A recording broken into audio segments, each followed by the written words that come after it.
يا بني سأعطيك 16 مليارا إن قبلت أن تتزوج ابنتي. Pernahkah kita melihat seseorang yang setiap hari ada di sekitar kita, tapi tidak pernah benar-benar kita perhatikan? Orang yang selalu datang paling awal, pulang paling akhir, bekerja diam-diam tanpa pujian. Kadang, justru orang seperti itulah yang paling dekat dengan Allah. Meskipun di mata manusia, ia tidak dianggap siapa-siapa. Dan kisah malam ini adalah tentang seorang pemuda sederhana yang tidak dikenal oleh banyak orang. Namun namanya kelak membuat banyak orang terdiam. Assalamualaikum warahmatullahi wabarakatuh. Semoga teman-teman semua yang sedang menonton selalu diberikan kesehatan, kelapangan rezeki, dan ketenangan hati oleh Allah Subhanahu wa Ta'ala. Sebelum kita mulai ceritanya, seperti biasa tuliskan di kolom komentar kalian menonton dari daerah mana. Kita jadikan kolom komentar sebagai ajang silaturahmi dan saling mendoakan. Siapa tahu ada yang sedang kesulitan rezekinya, kita doakan dilapangkan. Ada yang sedang sakit, kita doakan disembuhkan. Ada yang sedang banyak masalah, semoga Allah beri jalan keluar terbaik. Dan untuk teman-teman yang baru menemukan channel ini, jangan lupa tekan tombol subscribe, like, dan share ke keluarga atau sahabat kalian. Insya Allah setiap orang yang mendapatkan kebaikan dari cerita ini, pahalanya juga mengalir kepada kalian yang ikut menyebarkannya.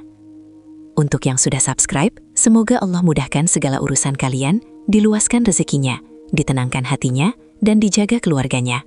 Amin ya Rabbal Alamin. Baik, kita mulai kisahnya. Di sebuah kota di Timur Tengah, berdiri sebuah masjid besar yang setiap hari selalu ramai oleh jamaah. Masjid itu indah, marmernya bersih, karpetnya tebal, dan lampunya terang. Jamaah datang silih berganti, dari pedagang, pekerja, hingga orang-orang terpandang. Namun di balik ramainya jamaah, ada satu sosok yang hampir tidak pernah diperhatikan siapapun. Namanya Ahmad. Ia bukan ustadz, bukan imam, bukan pula pengurus penting. Ia hanya seorang marbot masjid. Pekerjaannya sederhana, menyapu halaman, membersihkan tempat wudhu, merapikan sajadah, dan menata sandal jamaah yang berserakan.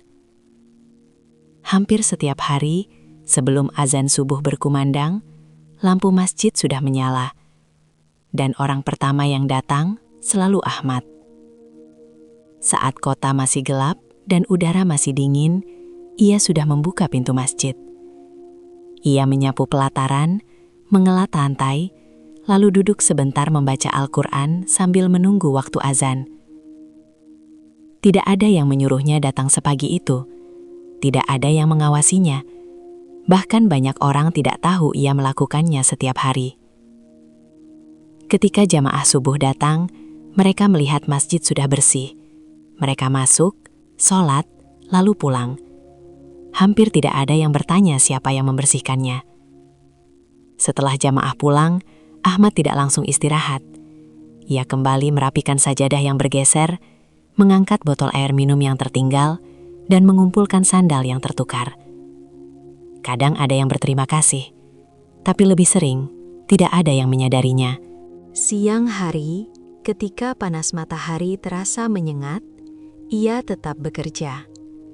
Ia membersihkan tempat wudhu, menyikat lantai yang basah, bahkan memperbaiki keran bocor jika rusak. Bajunya sering basah, tangannya kasar oleh air dan sabun. Ia tinggal di kamar kecil di belakang masjid. Kamarnya sempit, hanya cukup untuk kasur tipis, kipas angin, dan rak kecil tempat menyimpan pakaiannya. Tidak ada pendingin ruangan, tidak ada televisi. Namun setiap malam, setelah semua jamaah pulang dan masjid sepi, Ahmad justru terlihat paling tenang. Ia duduk di sudut masjid, membuka Al-Quran, dan membaca dengan suara pelan. Kadang sampai larut malam. Tidak ada kamera, tidak ada orang yang melihat, tidak ada pujian. Beberapa petugas keamanan sekitar masjid pernah memperhatikannya. Mereka melihat hampir setiap malam, lampu masjid masih menyala dan Ahmad masih duduk membaca. Pernah suatu malam seorang penjaga bertanya, "Kamu tidak capek kerja seharian?" Ahmad hanya tersenyum. Capek badan hilang kalau hati tenang. Ia jarang berbicara banyak. Ia juga tidak pernah meminta sesuatu kepada siapapun. Gajinya kecil, hanya cukup makan sederhana setiap hari. Ia tidak punya kendaraan, tidak punya keluarga di kota itu, bahkan jarang keluar selain untuk membeli kebutuhan pokok. Namun ada satu kebiasaannya yang unik. Setiap selesai sholat, ia selalu berdoa lebih lama dari yang lain. Ia menengadahkan tangan lama sekali. Tidak ada yang tahu apa yang ia minta. Kadang matanya berkaca-kaca, kadang hanya diam menunduk. Bagi jamaah lain, ia hanyalah marbot biasa. Tidak ada yang tahu perjalanan hidupnya sebelum datang ke kota itu. Tidak ada yang tahu kenapa ia memilih hidup sederhana di masjid jauh dari kampung halamannya. Hari-harinya berjalan sama. Subuh membuka masjid, pagi membersihkan halaman, siang memperbaiki kerusakan kecil, sore menunggu jamaah, malam membaca Al-Quran, dan ia menjalani semua itu tanpa mengeluh. Tidak ada yang menyangka, kehidupan sederhana itulah yang kelak membuat seorang lelaki kaya raya datang merendahkan dirinya di hadapan Ahmad. Dan dari sinilah kisah yang mengubah hidupnya akan dimulai. Hari-hari Ahmad di masjid berjalan dengan ritme yang hampir tidak pernah berubah. Jika ada orang yang memperhatikan dengan teliti, mereka akan tahu bahwa Ahmad seperti bagian dari bangunan itu sendiri.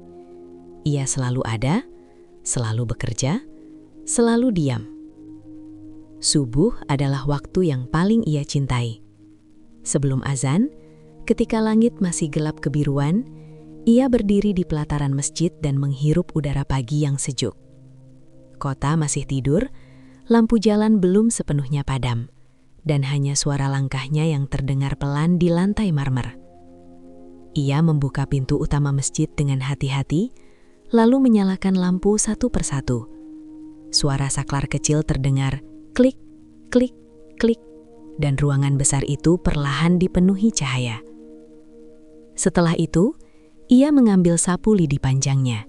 Gerakannya teratur, ia menyapu debu halus yang mungkin tak terlihat oleh orang lain. Kadang angin gurun membawa pasir tipis masuk ke pelataran. Ahmad tidak pernah membiarkannya menumpuk. Baginya, masjid adalah rumah Allah, dan ia merasa malu jika rumah itu kotor. Selesai menyapu, ia mengepel lantai bagian dalam. Tangannya sudah terbiasa dengan air dingin dan sabun. Karpet-karpet ia luruskan, sajadah yang terlipat ia rapikan. Sandal jamaah yang berantakan ia susun berpasangan. Ketika azan subuh berkumandang, jamaah mulai berdatangan. Banyak yang masih mengantuk, sebagian tergesa-gesa. Mereka masuk, sholat, lalu keluar dengan cepat karena harus bekerja. Tak jarang ada sandal yang tertinggal. Ahmad selalu menyimpannya rapi di sudut, berharap pemiliknya kembali mencarinya. Setelah subuh, biasanya masjid sepi. Jamaah pulang, suara kendaraan mulai terdengar di jalan. Ahmad duduk sebentar di tiang dekat mihrab. Ia membuka mushaf kecilnya dan membaca beberapa halaman Al-Quran. Bacaan Ahmad tidak keras, tetapi merdu dan pelan. Seorang lelaki tua yang kadang datang lebih lama pernah berkata dalam hati, "Bacaan anak ini seperti orang yang sedang berbicara dengan Allah." Namun Ahmad tidak pernah tahu ada yang memperhatikannya. Siang hari adalah waktu yang berat. Matahari timur tengah terasa terik dan menyengat. Lantai luar masjid bisa terasa panas. Ahmad sering membasahi pelataran dengan air agar debu tidak berterbangan. Ia juga bertanggung jawab membersihkan tempat wudhu. Keran-keran yang menetes, genangan air, dan sisa-sisa tisu ia bereskan tanpa keluhan. Kadang anak-anak kecil berlarian dan membuat lantai basah. Ia hanya tersenyum dan membersihkannya lagi. Di sela kesibukan itu, Ahmad hampir tidak pernah makan mewah. Biasanya ia hanya membeli roti sederhana dan sedikit nasi dari warung kecil dekat masjid. Ia makan sendirian di kamar kecilnya di belakang masjid. Kamar itu sangat sederhana. Dindingnya polos, hanya ada kipas angin kecil dan kasur tipis. Tidak ada hiasan, tidak ada foto keluarga, tidak ada kemewahan. Tapi di salah satu sudut kamar itu, ada sesuatu yang selalu bersih dan tertata. Mushaf Al-Quran dan sajadah kecil. Sore hari menjelang maghrib, jamaah mulai kembali ramai. Beberapa orang mengenalnya sekadar sebagai pemuda Indonesia yang kerja di masjid. Tidak banyak yang tahu namanya. Ada yang memanggilnya "Ya Walad". Ada yang hanya mengangguk tanpa bicara. Namun Ahmad tidak pernah merasa tersinggung. Ia tetap menjawab dengan sopan, tetap membantu siapapun yang membutuhkan. Suatu hari, seorang anak kecil tersandung di halaman masjid dan menangis. Ahmad langsung menghampiri, membersihkan lututnya, dan mengantar anak itu ke ayahnya. Ayahnya hanya berkata singkat, "Terima kasih." Bagi Ahmad, itu sudah cukup. Namun yang paling istimewa adalah malam hari. Ketika Isya selesai dan jamaah pulang, masjid kembali sunyi. Lampu redup, udara lebih sejuk, dan hanya suara langkah Ahmad yang terdengar saat ia mengecek setiap sudut ruangan. Setelah semuanya beres, ia tidak langsung tidur. Ia duduk di barisan paling depan, dekat mihrab. Kadang ia sholat sunnah lama sekali. Sujudnya panjang, doanya lirih. Ia tidak pernah meminta kaya, ia tidak pernah meminta dikenal, ia hanya meminta agar Allah menerima amal kecilnya. Tanpa ia sadari, ada seseorang yang mulai memperhatikannya dari kejauhan. Seorang lelaki tua kaya raya yang beberapa minggu terakhir sering datang ke masjid itu bersama putrinya yang duduk di kursi roda. Lelaki tua itu awalnya tidak memperhatikan Ahmad, ia hanya datang untuk sholat dan segera pulang. Namun lama-kelamaan ia melihat sesuatu yang berbeda dari pemuda marbot itu. Ia melihat Ahmad selalu ada lebih dulu dari siapapun. Ia melihatnya tetap tersenyum meski tidak diperhatikan. Ia melihatnya membaca Al-Quran dengan khusyuk di malam hari. Dan tanpa disadari, Ahmad kehidupan sunyinya sedang diperhatikan oleh seseorang yang kelak akan mengubah seluruh jalan takdirnya. Beberapa minggu berlalu sejak lelaki tua itu mulai sering datang ke masjid. Awalnya Ahmad tidak pernah menyadarinya. Baginya setiap jamaah sama saja. Datang, sholat, lalu pulang. Ia tidak pernah memperhatikan siapa orang kaya, siapa orang biasa. Namun lelaki tua itu berbeda. Ia hampir selalu datang di waktu yang sama menjelang maghrib. Mobilnya berhenti tidak jauh dari gerbang masjid. Seorang supir membantu menurunkan kursi roda dari bagasi. Di atas kursi roda itu duduk seorang gadis muda berpakaian hitam tertutup rapi. Ahmad hanya melihat sekilas setiap kali membuka pintu masjid. Ia tidak berani menatap lama karena takut dianggap tidak sopan. Ia hanya membantu membuka pintu lebar-lebar agar kursi roda bisa masuk dengan mudah. Lalu ia kembali menyapu atau merapikan sandal seolah tidak terjadi apa-apa. Namun lelaki tua itu justru mulai memperhatikan Ahmad. Hari pertama, ia hanya melihat sekilas. Hari kedua, ia mulai mengamati. Hari ketiga dan seterusnya, ia sengaja datang sedikit lebih awal. Ia melihat bagaimana Ahmad menuntun kursi roda melewati ambang pintu agar tidak tersangkut. Ia melihat Ahmad selalu menyingkirkan sandal jamaah lain supaya jalannya lapang. Bahkan suatu kali ia melihat Ahmad meletakkan sajadah lebih tebal di tempat gadis itu biasa sholat, agar nyaman. Tidak ada yang meminta Ahmad melakukan itu. Bahkan gadis itu sendiri tidak pernah berbicara kepadanya. Namun Ahmad melakukannya seolah itu hal wajar. Suatu sore, angin gurun bertiup agak kencang. Debu halus masuk ke halaman masjid. Jamaah banyak yang tergesa-gesa masuk. Ahmad cepat mengambil lap basah dan membersihkan bagian lantai dekat pintu, agar tidak licin bagi kursi roda. Lelaki tua itu memperhatikan semua dari kejauhan. Ia mulai merasa aneh, bukan karena tindakan besar, justru karena hal-hal kecil itu dilakukan tanpa terlihat mencari perhatian. Setelah sholat maghrib, biasanya jamaah langsung pulang. Namun lelaki tua itu sengaja duduk lebih lama di tiang masjid. Ia pura-pura berzikir, padahal ia memperhatikan Ahmad. Ia melihat Ahmad memeriksa tempat wudhu satu persatu. Ia melihat Ahmad memungut botol air kosong yang ditinggalkan jamaah.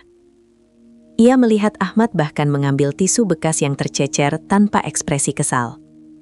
Tidak ada wajah lelah, tidak ada keluhan, tidak ada wajah ingin dipuji. Malam itu, untuk pertama kalinya lelaki tua itu tidak langsung pulang setelah Isya. Ia tetap duduk. Masjid semakin sepi, lampu sebagian dimatikan, jamaah terakhir keluar. Ahmad berjalan pelan mengecek ruangan. Ia tidak sadar masih ada seseorang yang memperhatikannya. Setelah yakin semua bersih, Ahmad duduk di barisan paling depan. Ia membuka mushaf kecilnya. Suaranya pelan sekali, hampir seperti bisikan. Bacaannya tidak dibuat indah, tapi terasa tulus. Lelaki tua itu mendengarkan cukup lama. Entah kenapa hatinya terasa tenang. Sesuatu yang sudah lama tidak ia rasakan sejak putrinya sakit. Ia melirik putrinya yang masih duduk di kursi roda. Gadis itu pun terlihat mendengarkan. Beberapa malam berikutnya, ia sengaja kembali melakukan hal yang sama. Datang, sholat, lalu menunggu diam-diam sampai Ahmad membaca Al-Quran. Perlahan, sebuah keyakinan aneh muncul dalam hatinya. Ia sudah membawa putrinya ke banyak dokter. Rumah sakit besar telah ia datangi. Pengobatan mahal telah ia coba. Namun hasilnya selalu sama. Tidak ada perkembangan berarti. Ia mulai merasa putus asa. Namun, setiap kali ia melihat Ahmad, ada ketenangan yang tidak bisa ia jelaskan. Bukan karena Ahmad terlihat hebat, justru karena ia terlihat sangat biasa. Suatu malam, saat masjid hampir kosong, gadis itu tiba-tiba berbisik pelan kepada ayahnya. "Ayah, aku merasa tenang di sini." Ayahnya menatapnya. "Kenapa?" Gadis itu menjawab, "Entahlah, setiap mendengar bacaan pemuda itu, hatiku lebih ringan." Ayahnya terdiam. Untuk pertama kalinya, ia benar-benar memperhatikan Ahmad, bukan sebagai pekerja masjid, tetapi sebagai seseorang yang mungkin memiliki sesuatu yang tidak terlihat oleh manusia. Sejak malam itu, lelaki tua itu mulai memikirkan sesuatu yang bahkan ia sendiri ragu untuk melakukannya. Meminta pertolongan kepada seorang marbot masjid sederhana. Dan keputusan itu akan segera ia lakukan. Sejak malam ketika putrinya mengatakan merasa tenang mendengar bacaan Ahmad, hati lelaki tua itu tidak lagi sama. Ia adalah orang yang terbiasa membuat keputusan besar dalam hidupnya. Dalam bisnis, dalam keluarga, dalam urusan dunia, ia selalu tegas dan yakin. Namun kali ini, ia ragu. Bagaimana mungkin ia, seorang lelaki terpandang dengan harta berlimpah, mendatangi seorang marbot masjid dan meminta pertolongan? Pikirannya terus bergulat. Namun setiap kali ia kembali ke masjid dan melihat Ahmad menjalani rutinitasnya, keraguan itu perlahan berubah menjadi keyakinan. Suatu sore sebelum maghrib, lelaki tua itu datang lebih awal dari biasanya. Halaman masjid masih sepi. Ahmad sedang menyiram air di pelataran agar debu tidak berterbangan. Air memercik kecil di lantai marmer. Matahari mulai condong ke barat. Cahaya keemasan menyinari tiang-tiang masjid. Ahmad tidak menyadari lelaki tua itu berdiri cukup lama memperhatikannya. Ia melihat bagaimana pemuda itu bekerja tanpa tergesa-gesa. Tidak ada wajah terburu-buru. Tidak ada sikap ingin selesai cepat. Semua dilakukan dengan penuh perhatian, seolah lantai masjid itu adalah bagian dari amanah yang besar. Beberapa menit kemudian, seorang jamaah tua hampir terpeleset karena lantai sedikit basah. Ahmad dengan cepat menopangnya sebelum jatuh. Ia meminta maaf berkali-kali, meskipun bukan sepenuhnya kesalahannya. Lelaki tua itu melihat semua itu. Ia mulai bertanya dalam hatinya, apa mungkin Allah menitipkan sesuatu pada pemuda ini yang tidak bisa dibeli dengan uang? Malam itu, setelah Isya, ia tidak langsung pulang seperti biasanya. Ia duduk cukup lama hingga masjid benar-benar sepi. Putrinya juga masih di kursi roda, menatap lantai dengan tenang. Ahmad, seperti biasa, mulai mematikan sebagian lampu dan merapikan karpet. Lelaki tua itu berdiri. Ia melangkah pelan mendekati Ahmad. Ahmad terkejut ketika melihatnya berdiri cukup dekat. "Apakah ada yang bisa saya bantu, Tuan?" tanya Ahmad dengan sopan. Lelaki tua itu tidak langsung menjawab. Ia menatap wajah Ahmad. Wajah yang sederhana, bersih, dan terlihat jujur. Tidak ada kesan istimewa secara dunia, hanya ketenangan. Beberapa detik terasa lama. Akhirnya lelaki tua itu berkata pelan, "Namamu siapa?" "Ahmad," jawabnya singkat. Ia mengangguk. "Sudah lama bekerja di sini?" "Beberapa tahun," jawab Ahmad rendah hati. Lelaki tua itu kembali diam. Ia sebenarnya ingin langsung mengutarakan isi hatinya. Namun kata-kata terasa berat keluar dari mulutnya. Ia belum siap merendahkan dirinya sepenuhnya. Malam itu ia hanya berkata, "Terima kasih sudah membantu putriku masuk ke masjid setiap hari." Ahmad tersenyum ringan. "Itu sudah tugas saya."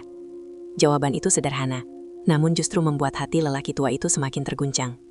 Ia kembali pulang malam itu tanpa mengatakan maksud sebenarnya. Namun sejak pertemuan itu, pikirannya tidak pernah tenang. Di rumahnya yang besar dan mewah, ia duduk sendirian di ruang tamu luas. Lampu kristal bergantung di langit-langit. Karpet mahal terhampar. Namun semua kemewahan itu terasa kosong ketika ia melihat putrinya hanya duduk di kursi roda, menatap jendela. Ia teringat bacaan Ahmad. Ia teringat ketenangan di masjid. Ia teringat kesabaran pemuda itu menyapu lantai tanpa disuruh. Beberapa hari berikutnya, ia kembali mengamati lebih dalam. Ia melihat Ahmad menahan lapar hingga waktu yang lama, karena masih menyelesaikan pekerjaannya. Ia melihat Ahmad meminjamkan uang kecil kepada seorang pekerja lain yang kekurangan. Ia melihat Ahmad tidak pernah meninggikan suara, meski pernah ditegur oleh salah satu pengurus masjid karena kesalahan kecil. Dan yang paling membuatnya terdiam adalah satu malam, ketika ia datang lebih lambat dari biasanya. Masjid sudah hampir kosong. Ia melihat Ahmad sujud sangat lama sekali. Tidak ada jamaah lain, hanya ia dan putrinya yang menyaksikan dari kejauhan. Sujud itu bukan sujud orang yang sedang dilihat manusia. Sujud itu adalah sujud orang yang benar-benar berbicara kepada Tuhannya. Saat itu hati lelaki tua itu bergetar. Ia menyadari satu hal yang selama ini mungkin ia lupakan. Kekuatan doa bukan ditentukan oleh harta atau jabatan, tetapi oleh ketulusan hati. Dan malam itu, ia akhirnya mengambil keputusan. Ia akan berbicara. Ia akan meminta tolong. Bukan sebagai orang kaya kepada orang miskin, tetapi sebagai seorang ayah yang putus asa kepada seorang hamba Allah yang ia yakini ikhlas. Dan keputusan itu akan mengubah kehidupan mereka semua. Hari itu, suasana masjid lebih sepi dari biasanya. Setelah sholat Isya, jamaah pulang lebih cepat. Angin malam berhembus pelan melewati pelataran. Lampu-lampu sebagian sudah dimatikan, hanya menyisakan cahaya lembut di bagian dalam. Ahmad sedang merapikan barisan sajadah. Ia meluruskan satu persatu dengan teliti, seperti yang selalu ia lakukan setiap malam. Baginya, meski tidak ada jamaah, masjid tetap harus rapi. Ia tidak menyadari bahwa sejak tadi lelaki tua itu masih duduk di tiang dekat pintu. Putrinya masih berada di kursi roda di sampingnya. Beberapa menit berlalu. Ahmad berjalan menuju pintu untuk memeriksa sandal jamaah yang tertinggal. Saat itulah lelaki tua itu berdiri dan memanggil pelan. "Ahmad." Ahmad menoleh, sedikit terkejut karena mengira semua jamaah sudah pulang. "Ya, Tuan." Lelaki tua itu melangkah mendekat. Jarak mereka kini hanya beberapa langkah. Untuk beberapa detik ia tidak berkata apa-apa. Wajahnya terlihat berbeda dari biasanya. Tidak lagi tenang seperti orang terpandang, tetapi seperti seseorang yang sedang menahan beban berat. Ahmad mulai merasa ada sesuatu yang tidak biasa. "Ada yang bisa saya bantu?" tanyanya sopan. Tiba-tiba lelaki tua itu memegang tangan Ahmad. Ahmad benar-benar kaget. Ia refleks ingin menarik tangannya karena merasa tidak pantas. Tetapi lelaki tua itu menggenggamnya erat. Dan yang membuat Ahmad semakin terkejut, mata lelaki tua itu berkaca-kaca. Suaranya bergetar ketika berkata, Tolong, bantu putriku. Ahmad membeku. Ia tidak mengerti. Tuan, saya tidak paham.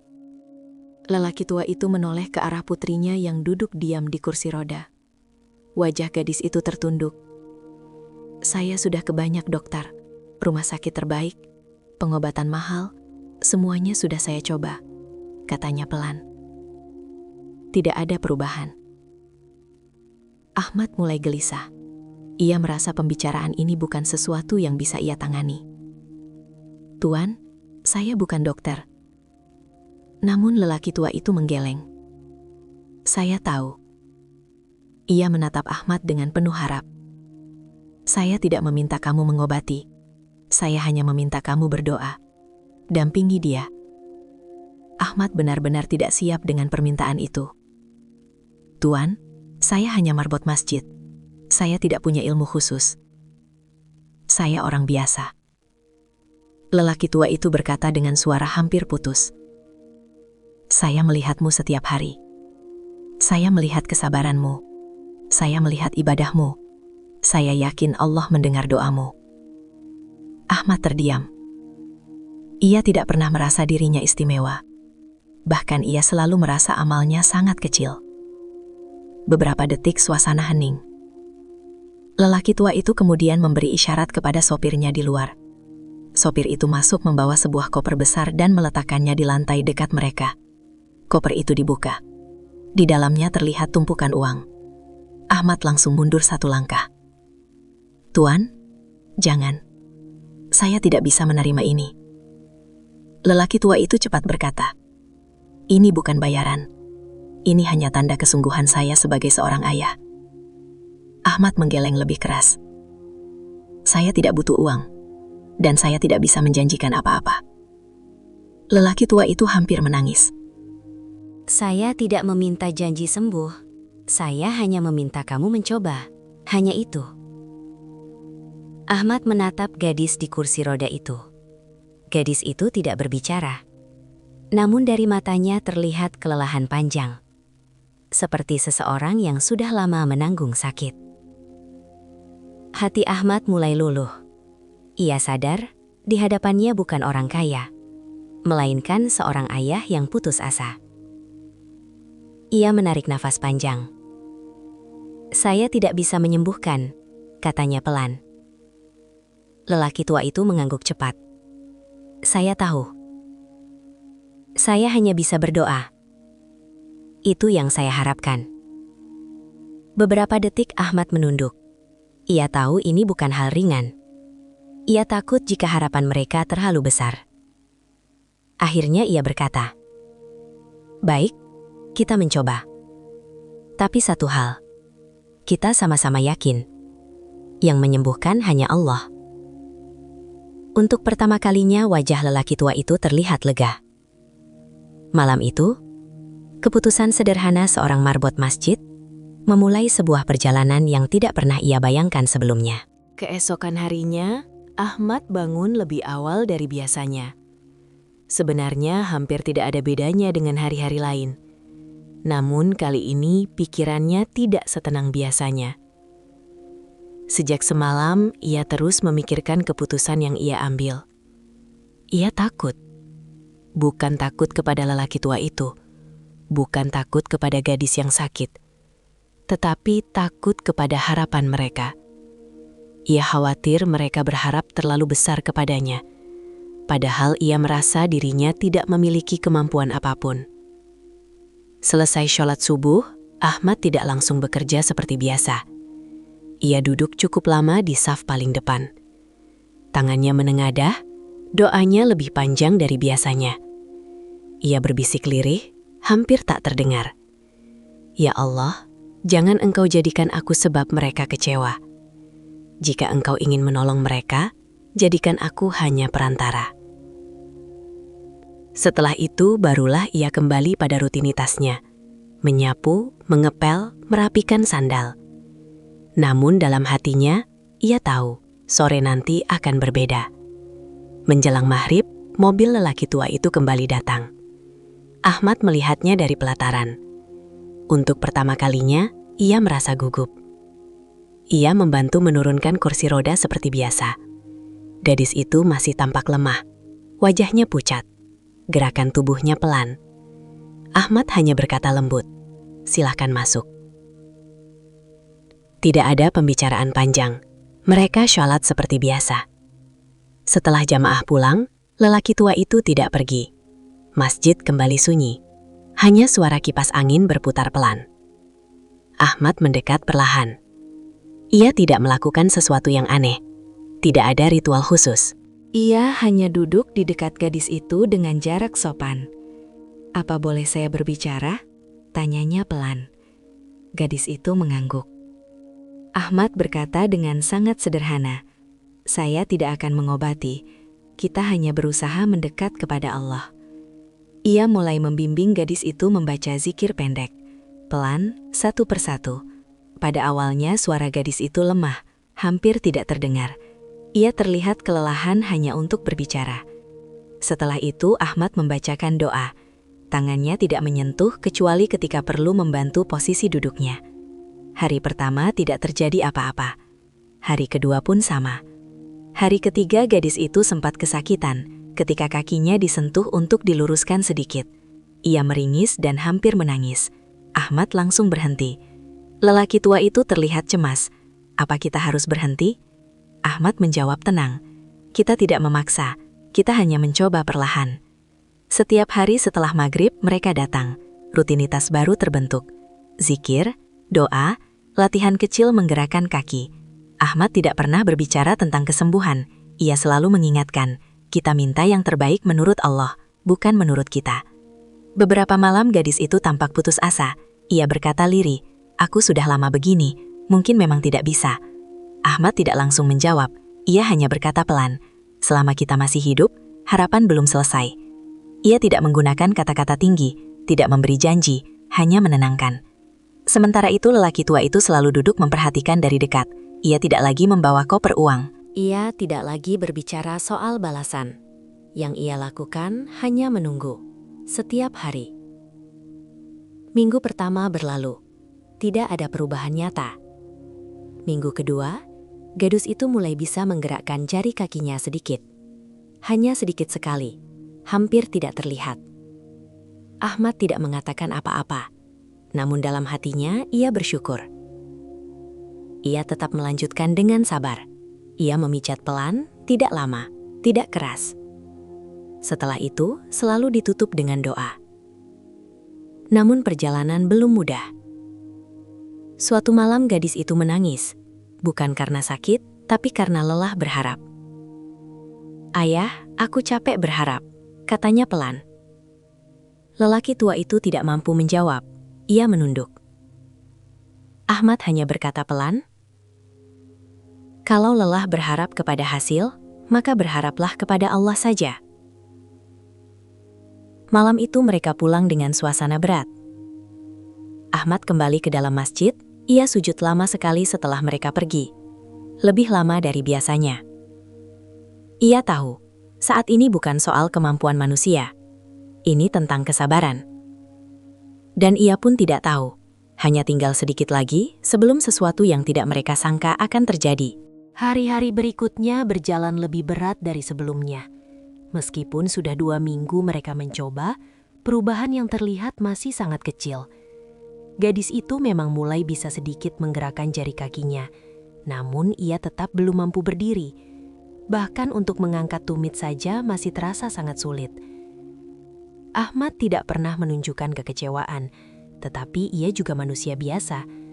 Setiap malam setelah mereka pulang, ia selalu duduk lama di dalam masjid. Kadang ia hanya diam menatap sajadah. Ia tidak pernah mengatakan kepada siapapun, tapi ia mulai merasa takut. Takut bukan karena gagal, melainkan karena harapan mereka begitu besar kepadanya. Suatu malam setelah latihan kecil seperti biasa, gadis itu tiba-tiba meringis kesakitan. Kakinya terasa sangat nyeri ketika sedikit diluruskan. Ia sampai memegang erat sisi kursi roda. "Ayah, sakit," katanya lirih.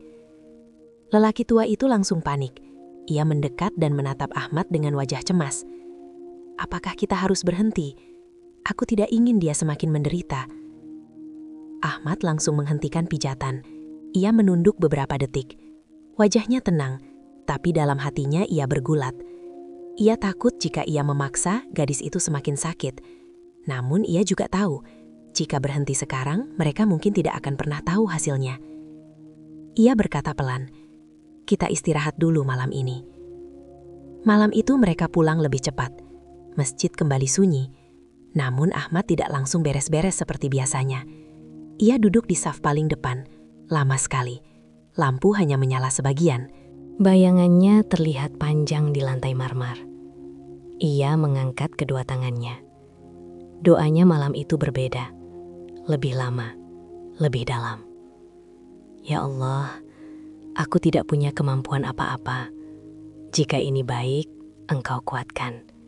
Jika bukan, Engkau kuatkan hati mereka. Air matanya jatuh tanpa suara.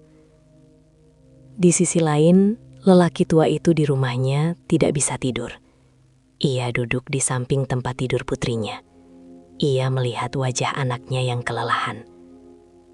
Untuk pertama kalinya setelah sekian lama, ia merasa hampir kehilangan harapan lagi. Ia berkata pelan kepada putrinya, "Kita tidak perlu memaksakan lagi.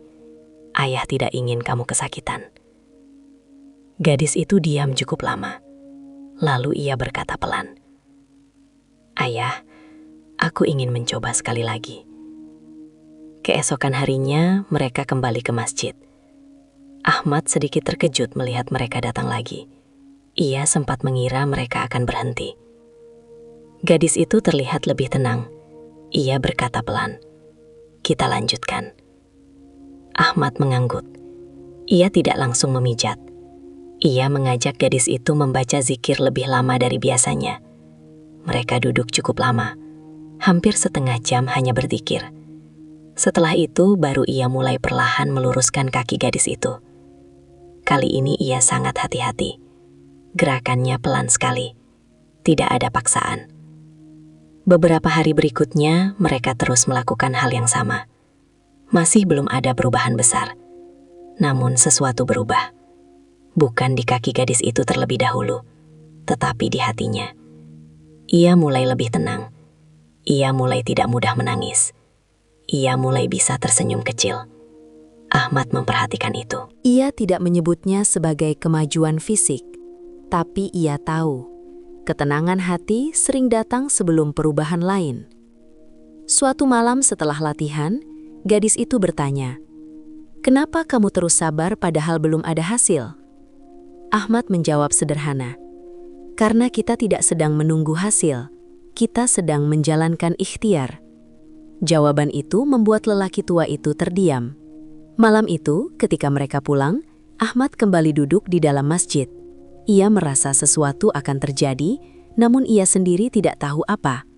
Ia hanya berdoa seperti biasa. Dan ia tidak tahu, subuh esok hari akan menjadi pagi yang tidak akan pernah mereka lupakan. Pagi itu udara terasa lebih sejuk dari biasanya.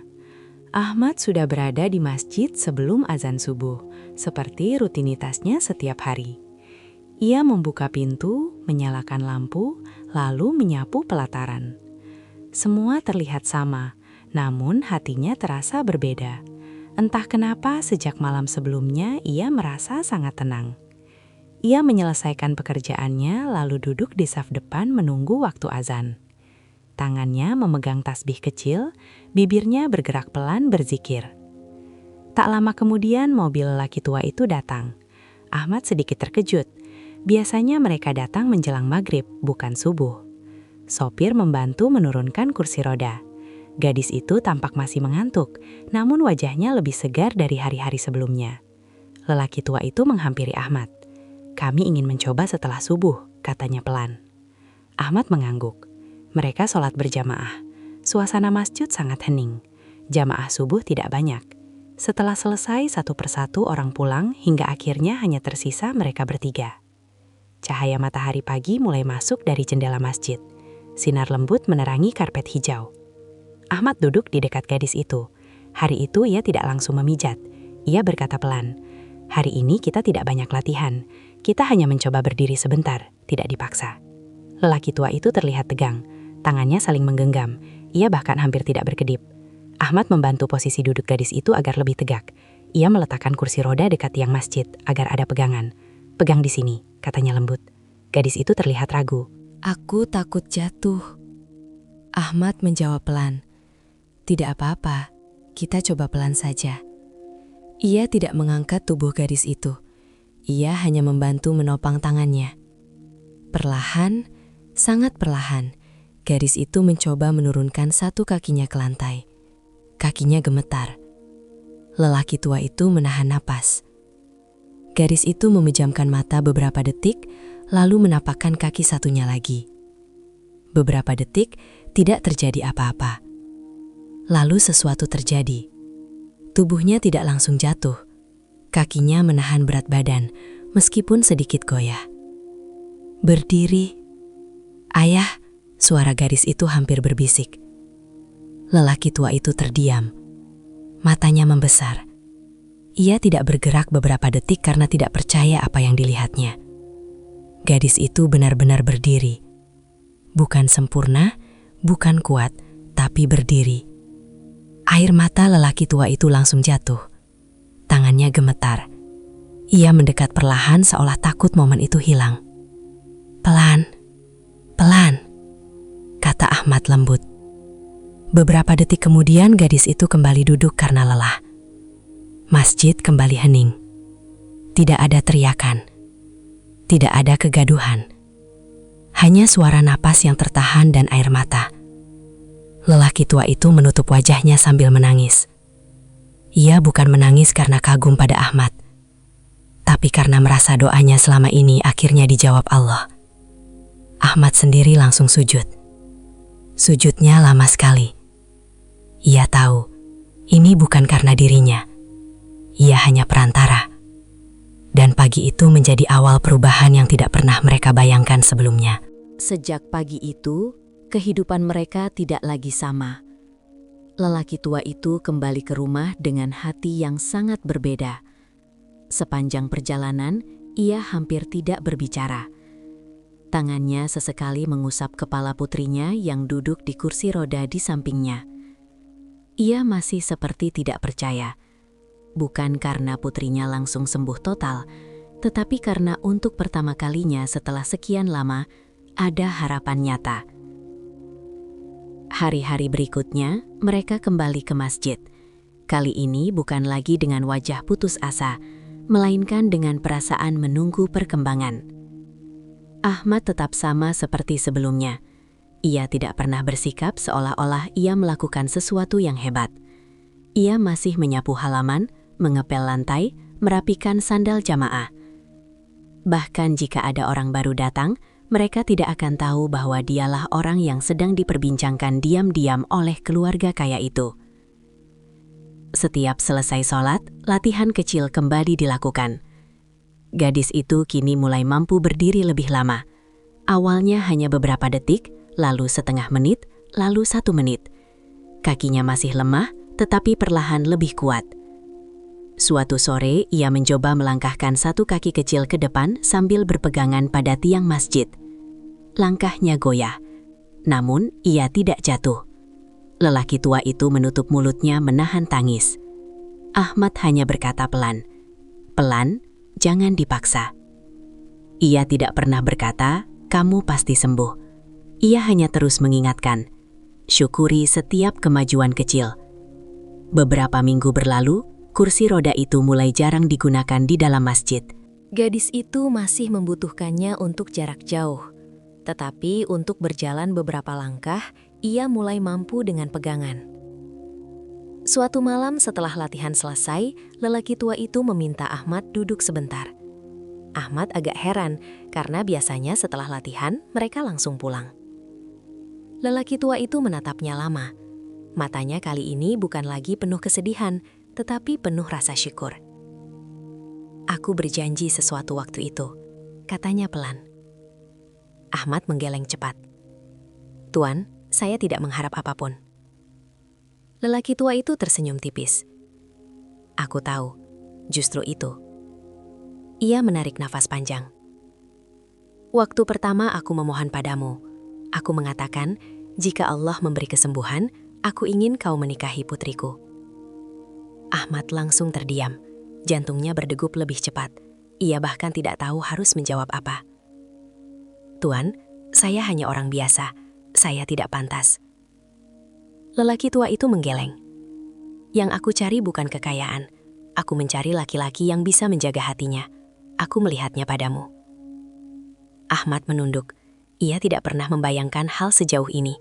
Selama ini ia hanya ingin membantu sebisanya, bukan mengubah hidupnya. Gadis itu yang sejak tadi diam akhirnya berbicara pelan. Jika kamu tidak berkenan, tidak apa-apa. Suasana menjadi hening. Ahmad merasa sangat berat. Ia tidak ingin menolak karena takut melukai perasaan mereka. Namun ia juga merasa dirinya tidak sebanding. Beberapa detik ia menunduk. Lalu ia berkata pelan, "Jika ini benar karena Allah dan jika engkau ridho, maka saya menerima." Lelaki tua itu langsung memejamkan mata. Air matanya jatuh lagi. Bukan karena ia mendapatkan menantu, tetapi karena ia merasa Allah tidak hanya memberi kesembuhan pada putrinya, tapi juga masa depan yang ia harapkan. Dan kisah yang dimulai dari seorang marbot yang tidak dikenal, kini menuju akhir yang tak pernah ia bayangkan. Kabar pernikahan itu tidak langsung diumumkan luas. Ahmad sendiri meminta satu hal kepada lelaki tua itu. "Jika boleh, saya ingin tetap seperti biasa," katanya pelan. Ia tidak ingin menjadi bahan pembicaraan. Ia tidak ingin dipandang berbeda oleh jamaah masjid. Baginya, kehidupannya tetap sama. Ia hanya seorang hamba yang diberi amanah. Lelaki tua itu memahami. Beberapa minggu kemudian, pernikahan dilaksanakan sederhana di masjid tempat semua bermula. Tidak ada pesta mewah, tidak ada dekorasi berlebihan. Hanya beberapa keluarga dekat dan beberapa jamaah yang mengenal Ahmad. Bahkan banyak orang di sekitar masjid baru tahu bahwa marbot yang selama ini mereka lihat setiap hari sedang melangsungkan akad nikah. Ahmad duduk di depan imam dengan pakaian putih sederhana dan peci hitam yang biasa ia pakai. Wajahnya tenang, tapi matanya berkaca-kaca. Ia mengucapkan ijab qabul dengan suara pelan namun jelas. Sah. Suasana masjid hening beberapa detik, lalu terdengar doa. Gadis yang dulu datang dengan kursi roda, kini duduk sebagai pengantin. Ia masih belum berjalan sempurna, namun sudah mampu berdiri dengan bantuan ringan. Senyumnya tidak lagi seperti dulu, tidak ada lagi rasa putus asa di wajahnya. Lelaki tua itu menatap mereka berdua dari belakang saf. Air matanya kembali jatuh. Namun kali ini bukan air mata kesedihan, melainkan syukur. Setelah semua selesai, Ahmad melakukan sesuatu yang membuat banyak orang terdiam. Ia tidak duduk menerima ucapan selamat lama. Ia bangkit, lalu kembali mengambil sapu. Beberapa jamaah heran.